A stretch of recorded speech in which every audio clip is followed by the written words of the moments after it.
Welcome to the 26th edition of the Chief Auditor Series today. We have a very, very eminent speaker in the form of Nilesh Likhite.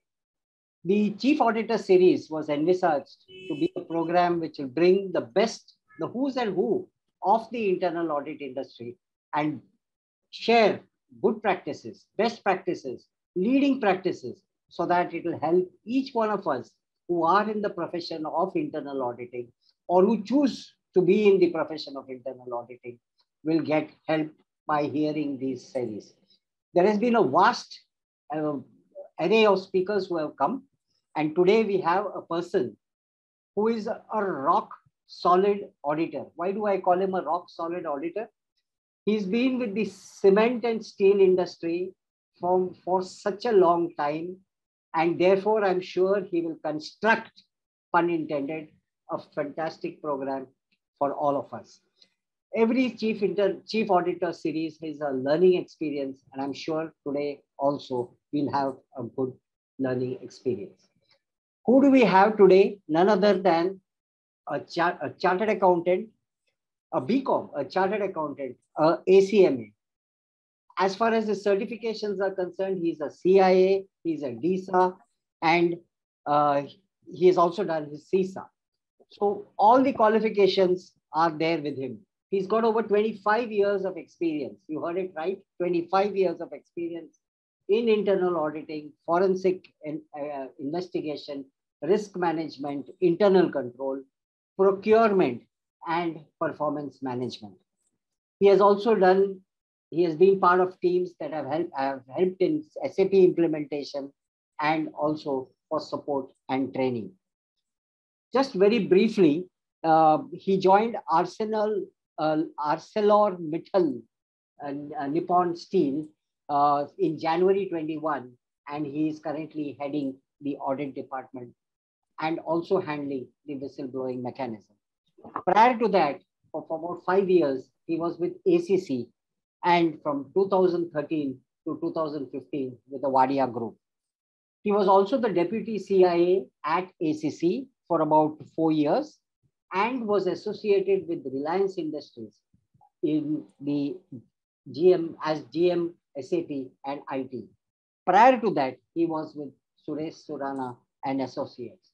He's closely associated with the ICAI and the IIA in various capacities as speakers and not limiting himself to being a BOG member for the last couple of years. So both Deepjee and I know Nilesh for a pretty long time, and we are very, very happy to host him in this series. So over to you, Nilesh. We are all ears and waiting to hear a fantastic presentation from you. Welcome. Welcome, Nilesh. Thank you, Deepjee, and thank you, Satish, for giving me this opportunity and thereby serving the profession in which all of us are there for a long period. And this kind of participations and various associations with our ICA as well as IIA are only to give back to the profession whatever we have earned, and this fame and position where we all of us have reached after so many years. So I thought it as a good opportunity, and the topic which I have taken for today is a bit unconventional. It is not unusual topic, but the perspective which I am trying to bring is a bit different. So while we all are working, it is important that we keep ourselves self-assessed. And how a chief internal auditor can probably do a different kind of a self-assessment, and which can be a very effective in today's parlance. That is what the thought came to my mind. And so this topic which I suggested, Deepjee and Satish, is coming out of my experience of all these 27 years of working and continuously asking myself, how can we as a team perform better, how we remain visible, and how we remain relevant, why we should be contacted by the management. So this is an effort to put these thoughts into one presentation, and that's how this topic I came up with. So I will just share my screen.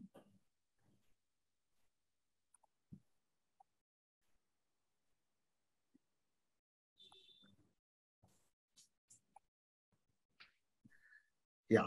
So this is the presentation, and before starting the presentation, brief about where I am now. So as Satish was mentioning, I am heading the internal audit function at ArcelorMittal Nippon Steel India Limited. So this is a steel manufacturing company, joint venture between the two global steel leaders, that is ArcelorMittal and Nippon Steel, who came together in the year 2019, and they acquired the business of SR Steel Limited through IBC route in December 2019. And since these two, since then, the two groups are together in the form of a JV in one company. And we are into a fully integrated steel manufacturing company from mines to market. So if we see this map of India, where we have this iron ore mining in this Vizag and Paradip locations, from where we source the iron ores. And there are these two different lines are over here, which are actually the pipelines, and that is our strength. We have a pipeline from our beneficiation plant to our pelletization plant, and the pellets, which we can see in the back of me, in the form of small balls of iron ore, which come all the way from sea to our steel manufacturing facility in Hazira, where we have iron making and steel making facility. And then we have a smaller operations in Pune, which is a downstream steel manufacturing facility where we manufacture our coated and galvanized products. And the sales channel is across India from the direct plant dispatches, as well as through service centers and smaller shops, smaller setups. We call it the hypermarts. So the sales operations are scattered across India. And we do fairly good amount of exports as well, both the pellets as well as the manufactured steel.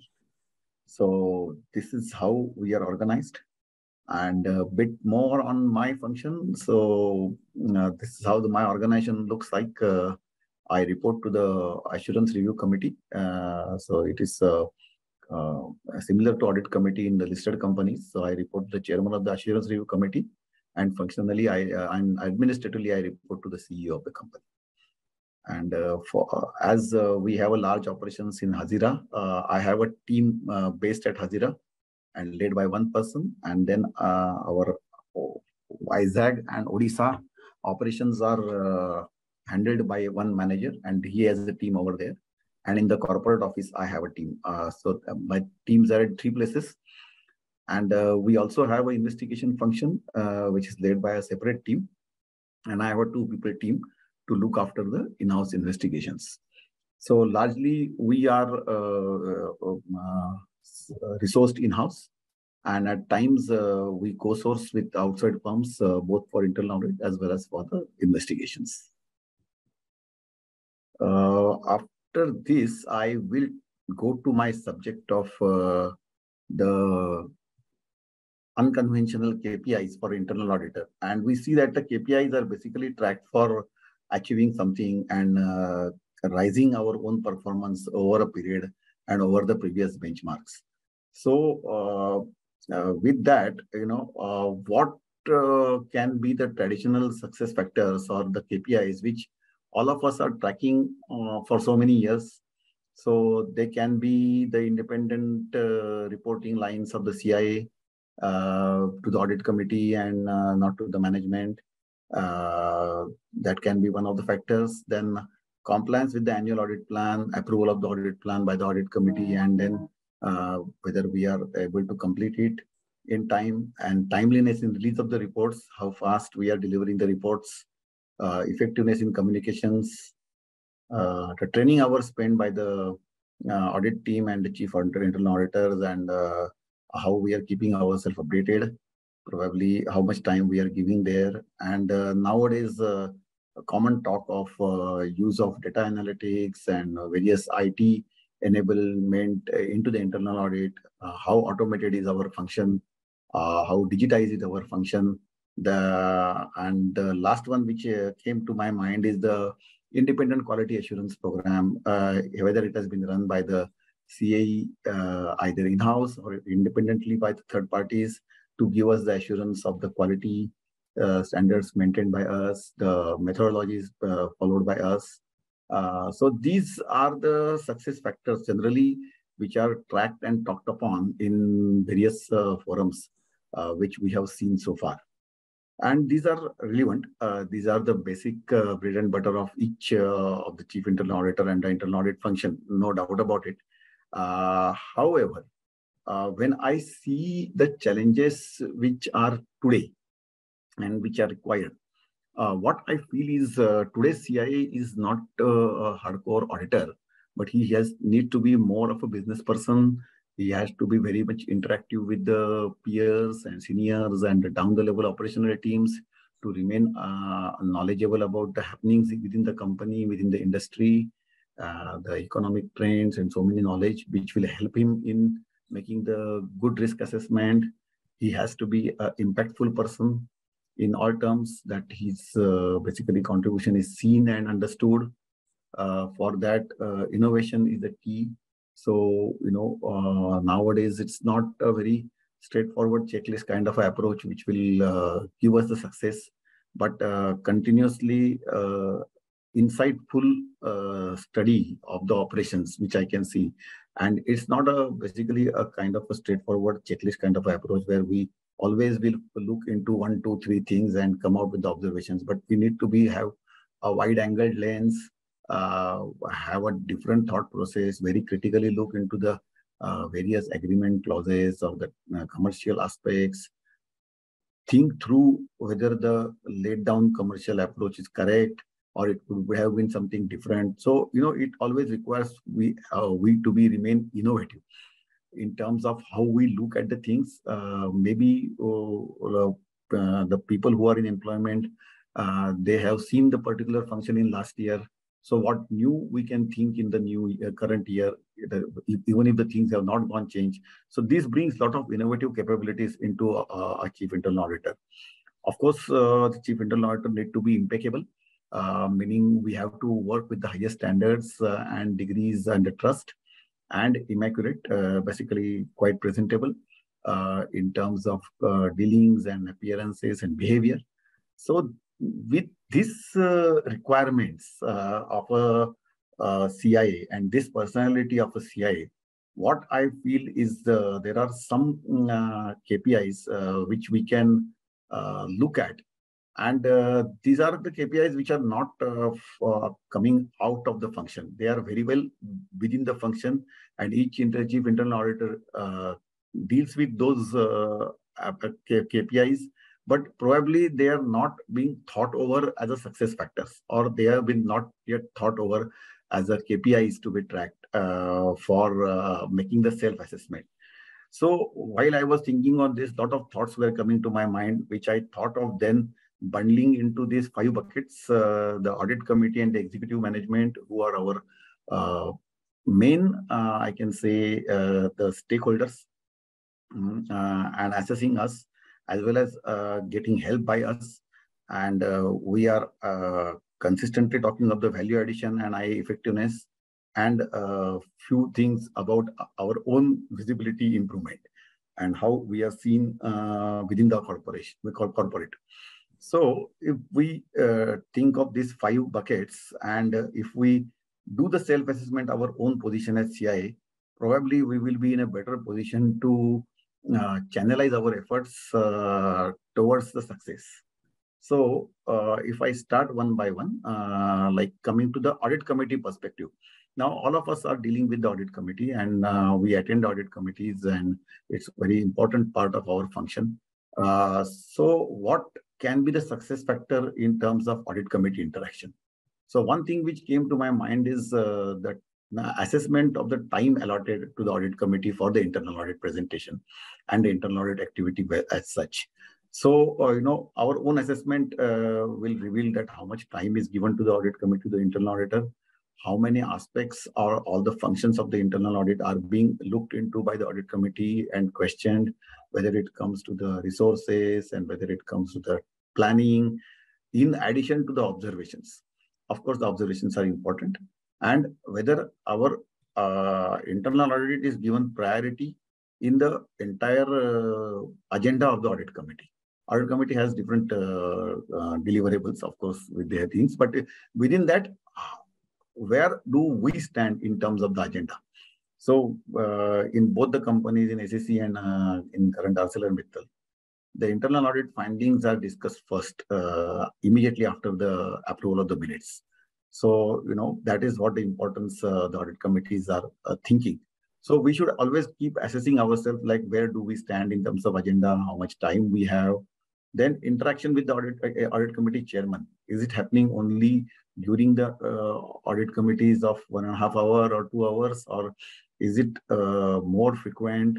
Maybe before audit committee, the audit committee chairman is asking chief internal auditor to meet him, understand the presentation, understand his perspectives, understand the challenges, and helping him or guiding him, or it is only very formal appearance only in the audit committee. Both the things can make us assess our own effectiveness, and accordingly we will focus. The another thing which comes to my mind in the internal auditors interaction with the audit committee is where the questions are focused, whether they are action focused or observation focused. So when I say action focused means they are directed to the management, and the audit committee is looking at the observations and putting the question to the management on how they are planning to implement, or what are the root causes and how they are trying to arrest. Or the questions are observation focused. That means they are directed towards the chief internal auditor, and they are more to understand the observation which is getting presented rather than discussing on the actions. So, these both the questions have this different perspective on our success factor. So where do we stand? This question will always make us assessed on our own success factor, or our more effectiveness, on our more impacts which we are trying to bring. So these things are talking about the audit committee perspective, few KPIs. Then moving further on the executive management side. So day in, day out, we interact with the executive management, in terms of reports discussions, in terms of issues discussions, in terms of follow-ups, in terms of finalization of the plans, in terms of resources. So many times opportunities are given.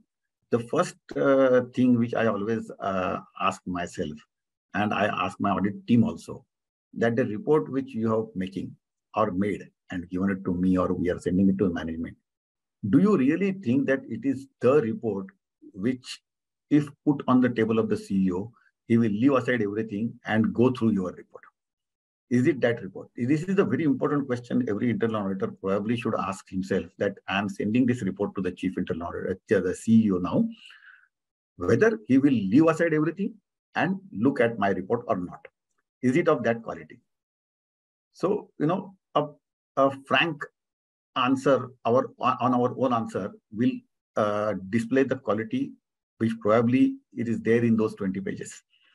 So this is a very, very, very tricky question. Not very tricky question, I can say, but very important question, and a very, I can say at times not a very comfortable question to ask ourselves, but still we have to ask. Then the next thing is the CEO approaching CIA to review the IA plan and suggest modifications based on the business scenario?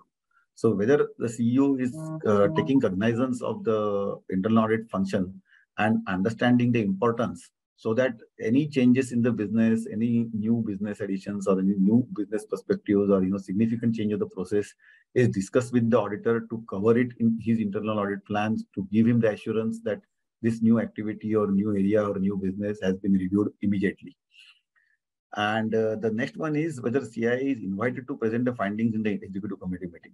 Like audit committee meeting, more regularly, whether we are getting a place and sufficient time to be heard at the executive committee meeting.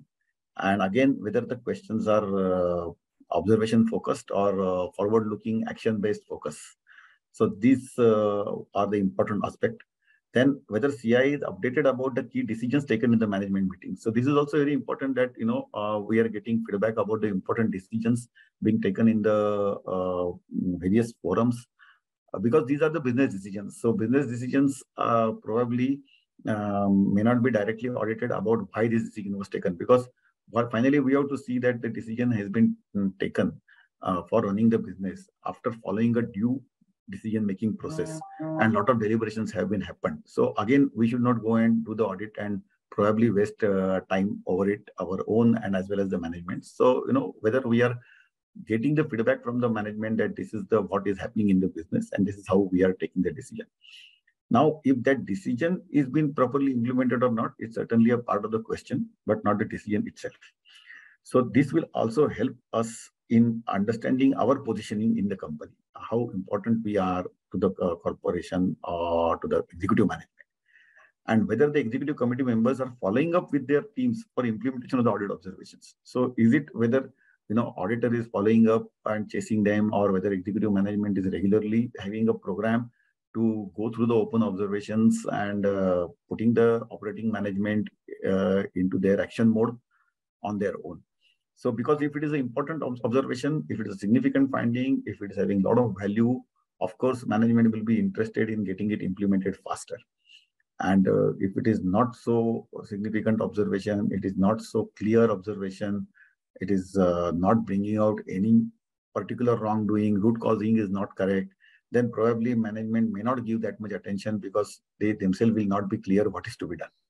So, again, it goes around to the science of how do we make a robust internal audit observation, which is meaningful, which is impactful, which has been studied in a 360-degree angle, and bringing out the exact root causing and then giving the proper management recommendation. So all these internal audit cycle, which is very much there, and the science of internal audit is there, it comes out through this action, whether we have done that exercise. If all these points are getting looked into it, by looking into it, we will be more robust in our work. Then value addition by IA. So internal audit reports bring quantifiable business benefits that are tracked for actual realization and presented to audit committee. So many times it happens that we try to find out some savings, but we don't go ahead and keep track of actual realization of those savings, which is very important, and auditors should do that to track our observations till its conclusion. Maybe it's a recovery, maybe it's a change in the process by which the leakage has been stopped, or change in the contract term because of which we are more robust on complying on the commercial terms, thereby actually bringing the money which we are envisaging in the audit observation and formally presenting it to the management and audit committee that this is what we have reported and this is what we have action has been taken and this is what has been the financial benefits which has been earned by the company. So how many observations are there which can be quantified and then tracked for the audit committee, that track for the management reporting. Also, out of our total audit observations, what is the percentage of audit observations that are getting selected to be presented to AC? So audit committee requires significant audit findings, not all the audit findings. And how much are we really struggling to make audit committee presentation, or we are at a ease and actually we are trying to find out what can be probably eliminated from the presentation rather than what is included in the presentation. So this assessment will really make us more effective in or deciding whether we are really effective or not, that how many of the audit observations are really getting presented in the audit committee observation. What are those selection criteria which are being followed for the selection, and how many observations are getting presented. Whether CI is consulted on new process development or system design. So of course, we are not a part of the management decision making, and we are not the part to be responsible for any decision making in terms of the new process design, or we don't design any controls. But at the same time, we work with the management, and management thinks that audit is important from the point of view of controls. So before instituting any controls, whether we are heard, we have been taken our opinion, and that is what is one of the significant factors, because that is giving the indication that internal audit function is always thought over whenever there is a new development or a new process change which company is thinking of. And of course, whether the CI is considered a trusted business partners, so it's consulted on the confidential business matters, that much trust of the management is there in the chief internal auditor, that if I discuss this matter with the chief internal auditor, it will be looked positively, and whatever advice is expected is being received. But so that confidence building is also important. So whenever we work with the real business scenario, keeping the business angle in mind, but still remaining independent and giving our opinion, talking at the highest level of the management, probably that trust is built. So whether we are been able to build that trust over a period, so that this achievement is done. That is what I feel is the value addition aspects by the internal audit, which can be assessed by the each internal auditor, each chief internal auditor while we are working. Next is IA visibility, which is very important. See, basically, we ourselves have to make our own efforts to keep ourselves visible, in the sense that, we are always being considered, we are always being heard, we are always being valued. So, some of the points which we can consider is, has the executive committee taken efforts to map the internal audit findings with the internal controls? So why this is required is that, whenever there is an internal audit finding, it is because of some gap, and that gap is represented by a weak internal control. So whether any immediate efforts have been taken to build up the internal controls immediately on the internal audit findings, so that they are not being happening again, they are not repeated, and really the management is seriously taking the audit observation. So that is, again, one of the aspects of visibility. Whether management is routing the identified fast trackers to internal audit. Very important that, the internal audit is always seen as a resource building department, a department where the person gets to work with all the departments and functions across locations in the organization, because we do the audit not only for the financials, but for all the functions and locations. So in many companies, we have seen that the high performers or the fast trackers are always routed through internal audit. So whether our department is considered like that, the fast trackers are being put in the internal audit for 2 or 3 years, and then they are being deployed on the decided function, so that they are very, very thorough in the controlling aspects before they contribute to the business. So this is again one of the important success factor for the audit department. Then also whether the IA team members are getting identified for taking up the operational roles in the company. So management believes that the person in the internal audit team is a very thorough in terms of the knowledge of the business, in terms of the commercial aspects, commercial acumen, controls acumen, and they are the ones who are really fit to take up the operational role. And now from the audit role, they will make a big contribution by being actually in the operation. So are our members demanded by the management? Is the like a CFO or a procurement head or a sales head is standing in front of us asking for our people? How many people have been really been transferred to the operations? This is also very important aspect. We don't really nowadays want a very static internal audit team that, the people are there for years together doing the internal audit work, but they should really get into the business and start contributing over there. So this is also one of the important aspect of a successful internal auditor, that how much contribution in the resources I am making in the business. Then whether internal audit methodology is followed by the operational team to complete audits in time. Of course, we will make a very robust internal audit methodology, fancy flowcharts and all these things. But is it also followed by the operational team? Are they also thinking that this methodology is correct and followed for effectiveness of the internal audit? So, it refers to providing the data in time, providing the responses in time, providing right responses, providing the detailed responses in wherever it is required, giving time for closing meetings. So all this has been followed by the operational team. It is not only the internal auditor who can follow, but only the operational teams also need to cooperate. So are they really seeing value in the function, so that all these methodologies have been timely followed? So there are two reasons. One is that if these methodologies are being followed by the operational team, that means that they see the value in our observations and they are ready to interact with us on an immediate basis to implement them. And also the methodology is so transparent and I can say workable that, operational teams are quite satisfied that least time is spent in the internal audit, but audit is completed within required timelines and effectiveness. So this will also happen when we work hand in hand with the knowledge of the business and again follow the right internal audit science at all times. Then even the operational teams will be very much cooperative with us. So are these operational teams really cooperating with us in the way we envisage or way we think them to interact with us? This is also one of the questions which we keep asking. If it is not, then we need to introspect and get it rectified that something is wrong. Then have the CIA developed a formal plan to interact with business people other than for audit? So, that is also one of the success factors for the internal auditor, that are they meeting the business people? Are they accepted in the discussions other than for audit?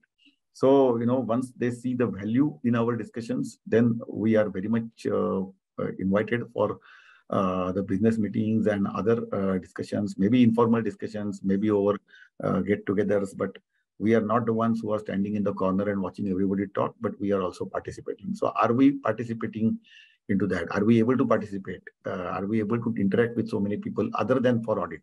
This is also one of our success factors. So this is what I can come in terms of IA visibility. So how visible is my department? So just to give an example, in my company, what I did is, there is a leadership talk article in the newsletter. So once I went to communications team and said that, even I can write on the importance of governance and the internal audit, how now it is happening in ArcelorMittal Nippon Steel. And I published one article. It gave, sorry, it gave us a good visibility. Sorry. Then I come to IA effectiveness. So effectiveness is again our bread and butter, and we need to be effective at all times. But these are the few aspects which are very important when we talk about our own effectiveness. The most important and most worrisome to me is the one which is listed first. Is what is the extent of whistleblower complaints on the areas where IA has already provided an assurance. So many a times I have faced this issue that we go to the location or the function for a normal audit, internal audit. We conduct the internal audit as per our sampling process and testing procedures and all these things, and we give some kind of assurance. And after some days, I receive a complaint on the same function and location. And a most unfortunate part of it is getting substantiated. That means the whistleblower complaint comes as a true allegation. So, which is actually a blow on our face, and it should never happen. This is actually the thing which I, as a head of internal audit, hate the most. That I get a complaint where I have already provided an assurance. That means we have really not done something which is required to be done. Probably our sampling is wrong. Probably our understanding of the business is wrong. Probably our controls environment assessment is wrong. But something is wrong, because of which the complaint has come on the areas where we have provided assurance. So this is what one of the aspects which each chief internal auditor should keep monitoring, that am I getting the complaints on the areas where we are doing the audits? What is the extent of management requests? So this is also one of the key success factors, that lesser and lesser management request means our work assessment, our plan assessment, our risk assessment is at a proper level.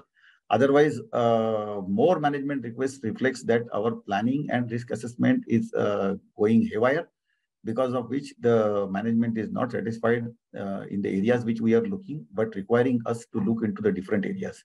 So again, a thorough interaction, thorough understanding of the business, consistent interaction with the top management, and having our own business wide angle will probably reduce the extent of management requests.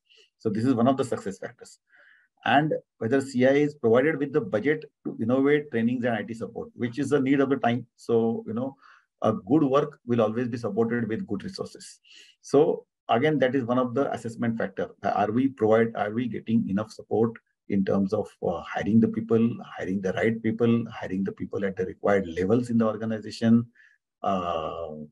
consulting services in terms of capability building, a cost for that, or IT support, which is building up the data analytics platforms or the automations or the digitization of the audit function. So are we supported? So if we are providing the value to the organization, naturally we will be supported. So if we are not providing the value, management may not fund us with the required resources. So this is again one of the assessment that where do we stand? Has CIA transparently followed QAIP? So it is our own assessment. So, are we doing QA, the quality assurance and improvement program just because it is said in the methodology and the IIA recommends that, or we really intend to do it? And have we published these QAIP results also to the management saying that this is what the assessment of my own function did and this is the outcome? Are we transparently publishing it, reporting it to the executive committee and putting the right actions, and also to the audit committee, or it is just a paper exercise which was done and kept in the files? This is one of the success factors. And the last one which I come to my mind is CIA doing audit of audits done to identify what could have been done better. So whether CIA is really going into the audits which have been done, the way they were being performed, the way the data was chosen, the way discussions have been done, the times of discussions, the points of discussions, and really identify what could have been done better to improve all the effectiveness and the other factors which we have done. So this is what I can say, the audit of audits to identify what could have been done better. So these are some of the thoughts which came to my mind when I talk about my own function, and I tried to classify these into these 5 buckets. And that's how I conclude on some unconventional thought on the key success factors of a latest or the modern internal auditor. Great. Great, Nilesh. I think it was wonderful, really wonderful, because, we have been looking at it and, really wonderful. It is an unconventional presentation, and we need to appreciate what you have shown, because you have shown such a lot in such a small, just 4 or 5 slides. So my first question to you, I think it's important that I ask you the first question. You talked about a lot of things which I'll conclude at the end, but all these things to monitor on a regular basis, on a monthly basis, on an ongoing basis, how do you dashboard them? How do you dashboard them in terms of matrices, so that each one of those factors which you talked about, key performance indicators, key success factors as you call it, whether it is visibility, whether it is effectiveness, whether it is top audit committee pointers, or whether it is executive management pointers. So how does it get collated across the organization for internal audit for in your department, and how it gets presented on a monthly basis so that each team member is clear on what's happening in internal audit department? So I think after putting these thoughts, I need to really work on that dashboarding. I haven't worked on that dashboarding, frankly speaking, because most of them are, happening on a day-to-day basis through various interactions and all. And I at the moment keep assessing myself that whether it is really happening or not, and whether I'm interacting with the audit committee chairman, or whether how much time is being given, or the observations which are going to the audit committee, the financial impacts and all these things. But the dashboarding which currently is there in my department is on traditional KPIs, like, the turning around of the reports and high, medium, low observations, implementation trackers and all these things. But we really need to build on some methodology to even look at these aspects which are coming to my mind, which will be useful over a period of time. Okay, great. So yeah. I just wanted to get one view from you, Nilesh. See, you're part of this big company where, there are 2 huge groups, Nippon Steel, ArcelorMittal. So how does internal audit get an advantage by, these 2 such large groups coming together? I think this is very unique so far as, we got speakers out here.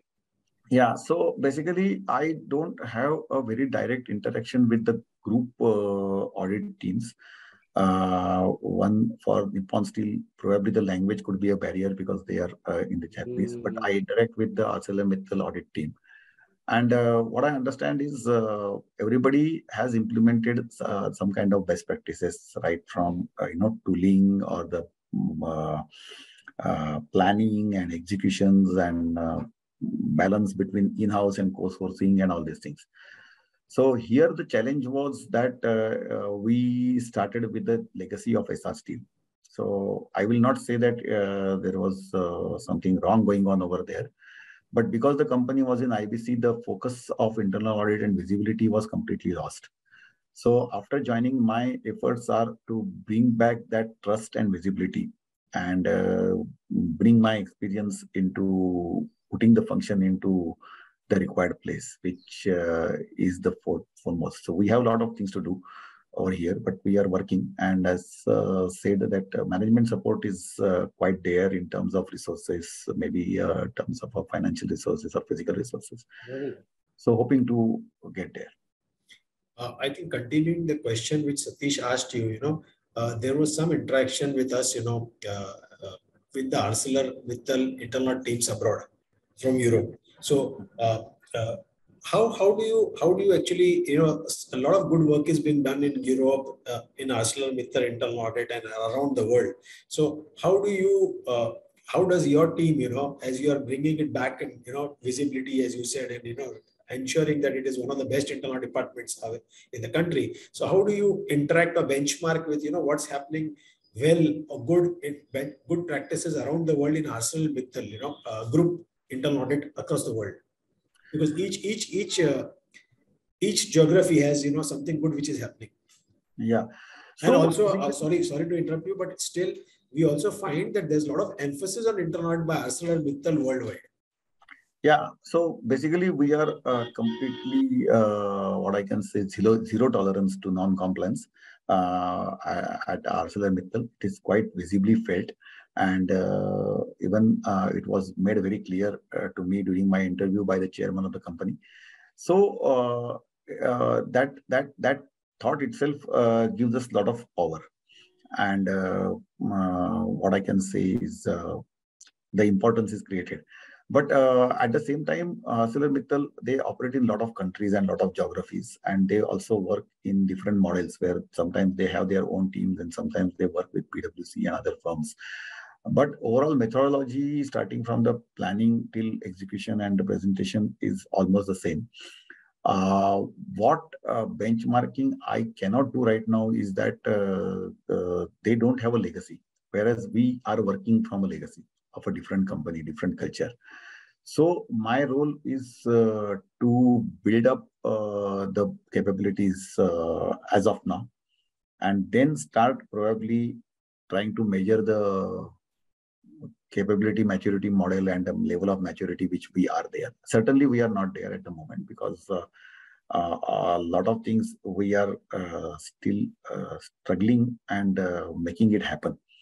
Simple example is turning out a report within reasonable period of time. We are really struggling because of so many issues within my team, within the organization, within the understanding of the people.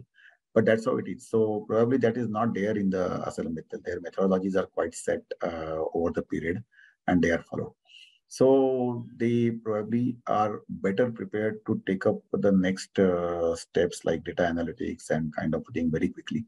Whereas we will take some time, but nevertheless, the interactions are happening and whatever best practices are there, we have spoken to them in the beginning, and then we have started on our own because ours is the joint venture. So exactly prototypes we cannot adopt, and it should suit over here, and it should be, what I can say, implementable at the given point of time.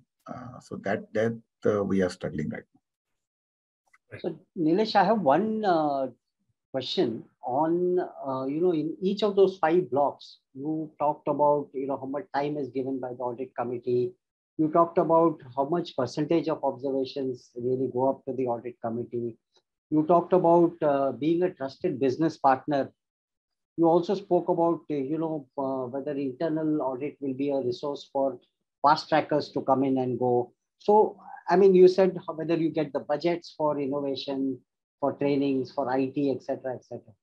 Now, how easy or difficult it has been for you to interact with these business people and get the best out of them, be it for audit replies or, audit discussions, etc. Can you just share a few, your thoughts on this? Yeah. So as far as the interaction with the business people is there, absolutely there is no struggle. Absolutely, there is no struggle because one thing has happened that by the sheer timing, I joined this company in a lockdown where very few people used to come in the office physically.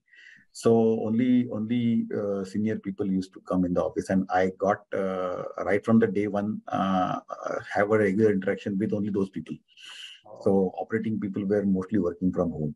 So that was one of the advantage where the first breakthrough was very easy, and I started interacting with these people, and then we started with the audits and all. So down the level, there is a struggle because there is a lot of mindset and the practices in which the audits were done in the previously.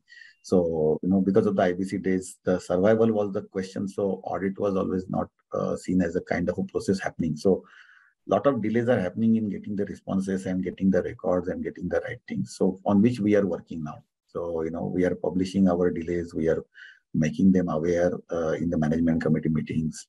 So and slowly now we will start individual performance kind of a thing, that why this report was probably delayed. That also we start publishing. So more and more vocal in putting up our problems to the management, with also subsequent actions what we are envisaging, that should help us.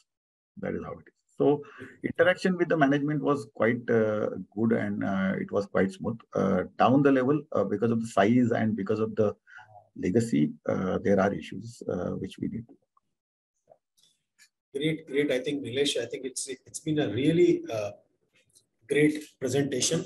Let me just conclude by just summarizing what you just said. First of all, I think you have given out the key success factors or key performance indicators for an unconventional internal auditor, for a conventional or unconventional, whatever you call it, but for a great internal audit department and for a function per se. And the points which you have come across, for the audit committee, time being spent, issues being clearly communicated. If you take the executive management, whether the CEO, the most important point which struck me was, when you present a report, whether the CEO will spend time to read it. So is there meat enough in it for the CEO who thinks it is important that, what findings have come out, it is important for me to look at it, which is valuable for the organization. So I think that's what the internal auditor always tries to focus on. So the pointers you pointed out in the executive management per se, then you pointed out for the team per se, as Satish also rightly pointed out in terms of, opportunity for internal auditors to grow from internal audit into operations or to grow into other functions, time spent on training, how much training can be there. Then you talked about the visibility for internal audit, again, invisibility of, again talked about, how much, interaction is there with the executive management, business management. Do they come to the internal auditor first, or do they, think of the first thing that should come to the mind if something goes wrong, or if they want an improvement in a certain function, should be the internal auditor. Then you talked about the effectiveness parameters, So such a lot of parameters which you talked about. So if one were to just, you have already bucketed them, put them into different silos as a key performance indicators. And if one were to work on each one of those elements, then it would be a fantastic internal department, a wonderful, a dream come true for an internal department per se. The icing on the cake would be that if somewhere, as you are going along in this journey, because it is easier said than done.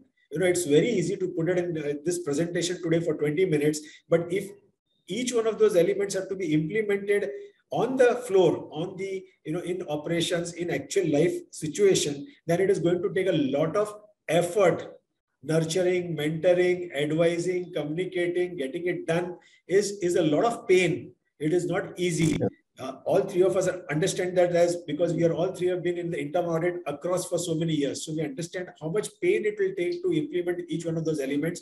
But if one were to put, start implementing them, and as we discussed, during this interaction, if we were to start putting it into terms of dashboards, in terms of some numbers or some, grades or some pointers, then it would become more meaningful to the internal department to, start arriving that we have arrived so much, and this is the still part of the journey which is left.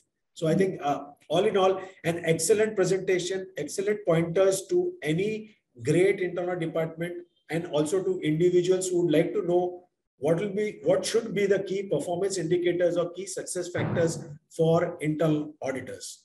Satish, you'd like to say something? Absolutely, Deepjee. Thank you very much. Nilesh, you've been fantastic. I was expecting a good presentation from you. As I said in the beginning, you're made of cement and steel, and what more can one ask for? So rock solid presentation, because you have been associated with that sector, Nilesh. So all the best. Thank you very much for being with us. And thanks again. Thank you. Thank you.